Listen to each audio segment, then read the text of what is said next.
ഈ ഉലുവ കഴിക്കുന്നതുകൊണ്ട് നമുക്ക് വണ്ണം കുറയ്ക്കാൻ പറ്റുമോ? ബദാം കഴിച്ച് നമ്മുടെ ഓവർ വെയ്റ്റും ചാടിയ വയറും അകത്തോട്ട് കയറ്റാൻ പറ്റുമോ? വണ്ണം കുറയ്ക്കാൻ എന്തെങ്കിലും മരുന്നുകളുണ്ടോ? ഈ എന്തെങ്കിലും പ്രോട്ടീൻ ഷേക്കുകൾ കുടിച്ചുകൊണ്ട് അല്ലെങ്കിൽ കുടിക്കാനുള്ള മരുന്ന് കഴിച്ചുകൊണ്ട് വണ്ണം കുറയ്ക്കാൻ പറ്റുമോ? ഒരുപാട് ആൾക്കാർ ചോദിക്കുന്ന ഒരു സംശയമാണ്. നമസ്കാരം, ഞാൻ ഡോക്ടർ ബിപിൻ ജോസ്.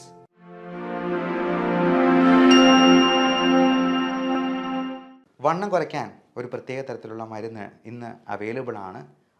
അത് ഫാറ്റ് ബേൺ ചെയ്യാനായിട്ട് നമ്മളെ സഹായിക്കുന്ന ആൽഫ സൈക്ലോഡെക്സ്ട്രിൻ എന്ന് പറയുന്ന ഒരു തരത്തിലുള്ള പ്രത്യേക മരുന്ന് നമ്മൾ ഭക്ഷണത്തിന് മുൻപ് ഓരോ ടാബ്ലറ്റ് രൂപത്തിൽ 3 നേരം കഴിച്ചെന്നാൽ ഈ പറഞ്ഞ വണ്ണം കുറയ്ക്കാനായിട്ട് സഹായിക്കുന്ന FDA അപ്രൂവ്ഡ് ആയിട്ടുള്ള ഒരു മരുന്ന് തന്നെയാണ്.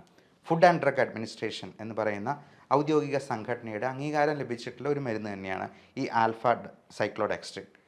അത് നമ്മൾ 3 നേരമാണ് കഴിക്കേണ്ടത്. സ്റ്റാർച്ച്, കാർബോഹൈഡ്രേറ്റ് കഴിക്കുന്നതിന് മുൻപ് ഇത് കഴിക്കണം.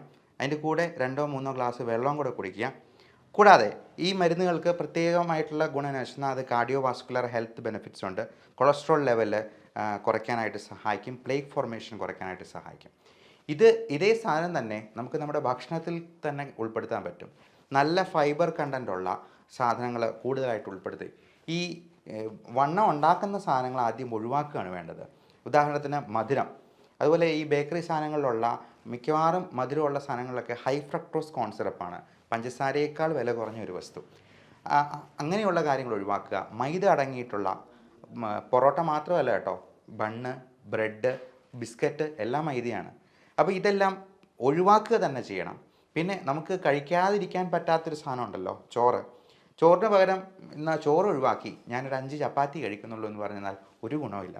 കാര്യം ഇപ്പോൾ ചപ്പാത്തിയിൽ വരുന്ന ഈ ഫ്ലോർ തന്നെ വളരെ ഹൈ ഗ്ലൈസമിക് ഇൻഡെക്സ് ഉള്ള വളരെ റിഫൈൻഡ് ആയിട്ടുള്ള ഒരു തരം ഗോതമ്പ് പൊടിയാണ്. അത് കഴിക്കുന്നതുകൊണ്ട് പ്രത്യേകിച്ച് ഒരു ഗുണമില്ല. ചോറ് ഉപേക്ഷിച്ചിട്ട് ഇത് കഴിക്കുന്നുണ്ട്.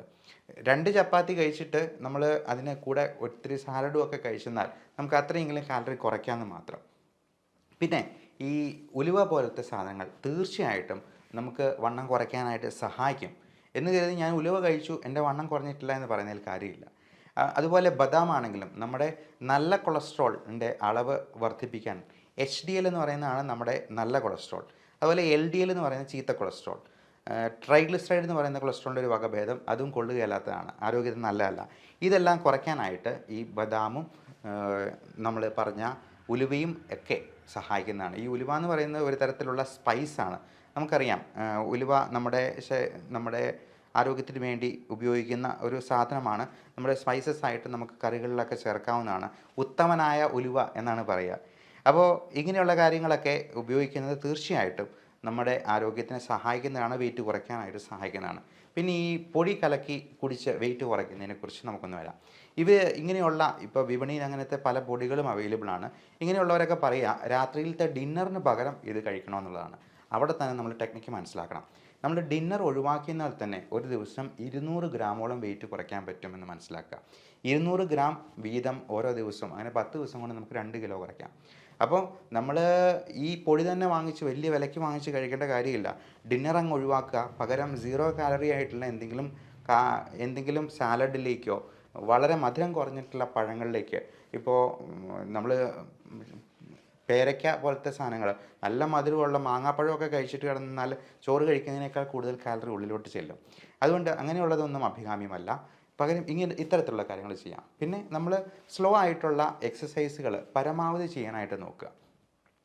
അതോടൊപ്പം ഈ വെയിറ്റ് കുറയ്ക്കാനുള്ള ഏറ്റവും നല്ല മാർഗ്ഗമാണ് നമ്മൾ ഈ കാർബോഹൈഡ്രേറ്റ്സിനെ ഒഴിവാക്കി പകരം ഹൈ ഫൈബർ കണ്ടൻ്റുള്ള സാധനം. ഇപ്പോൾ കപ്പ, ചേന, ചേമ്പ്, മണ്ണിലടിയിൽ വളരുന്ന സാധനങ്ങളെല്ലാം നല്ല ഫുൾ സ്റ്റാർച്ചാണ്. അത് ഒരു സസ്യം അതിൻ്റെ ജീവിതകാലയളവ് മുഴുവൻ ഉപയോഗിക്കാനുള്ള ഊർജ്ജമാണ് സംഭരിച്ചു വെച്ചിരിക്കുന്നത്. എന്നാൽ ചക്ക എന്ന് പറയുന്നത് വളരെ നല്ല സാധനമാണ്. കാരണം അത് മരത്തിലുണ്ടാകുന്ന ഒരു ഫ്രൂട്ടാണ്, ഇഷ്ടം പോലെ ഫൈബർ കണ്ടൻ്റുള്ള ഒരു ഫ്രൂട്ട്. ഈ ചോറിന് പകരം നമുക്ക് ചക്ക കഴിച്ച് നോക്കിക്കേ. ചക്ക കഴിച്ചിട്ട് ഷുഗർ ഉള്ളവരാണെന്നുണ്ടെങ്കിൽ ചക്ക കഴിച്ചിട്ട് അതിന് ശേഷം 2 മണിക്കൂർ കഴിഞ്ഞിട്ടുള്ള ഷുഗറും പിറ്റേ ദിവസം രാവിലെയുള്ള ഷുഗറും ഒന്ന് ചെക്ക് ചെയ്ത് നോക്കണം. ഉറപ്പായിട്ടും നിങ്ങൾക്കൊരു 50 മില്ലിഗ്രാം എങ്കിലും ഷുഗറിൽ കുറവ് കാണിക്കുന്നതായിട്ട് കാണാം മറ്റ് ദിവസങ്ങളെ അപേക്ഷിച്ച്. ഇപ്പോൾ ചോറ് കഴിച്ചിട്ടും അല്ലെങ്കിൽ ചക്ക കഴിച്ചിട്ടുമുള്ളത് നോക്കുക. ഇങ്ങനെയുള്ള സാലഡ് കൂടുതലായിട്ട് കഴിക്കുന്നത് അതിനെ ദഹിപ്പിക്കാൻ നമ്മൾ കൂടുതലായിട്ട് ഊർജ്ജം ചിലവാക്കേണ്ടിയും വരും. അതുകൊണ്ട് അത് കഴിക്കുന്നത് നമുക്ക് കൂടുതലായിട്ട് ഈ ഊർജ്ജം ചിലവാക്കിപ്പിക്കാനും അങ്ങനെ വെയിറ്റ് കുറയ്ക്കാനായിട്ടും സഹായിക്കുന്നതാണ്. അപ്പം വെയിറ്റ് കുറയ്ക്കേണ്ടത് വളരെ അത്യാവശ്യമാണ്. അതിന് വേണ്ടുന്ന കുറച്ച് എക്സസൈസുകളും മാർഗ്ഗങ്ങളും ഉണ്ട്. അതും നമുക്ക് വഴിയെ ഡിസ്കസ് ചെയ്യാം.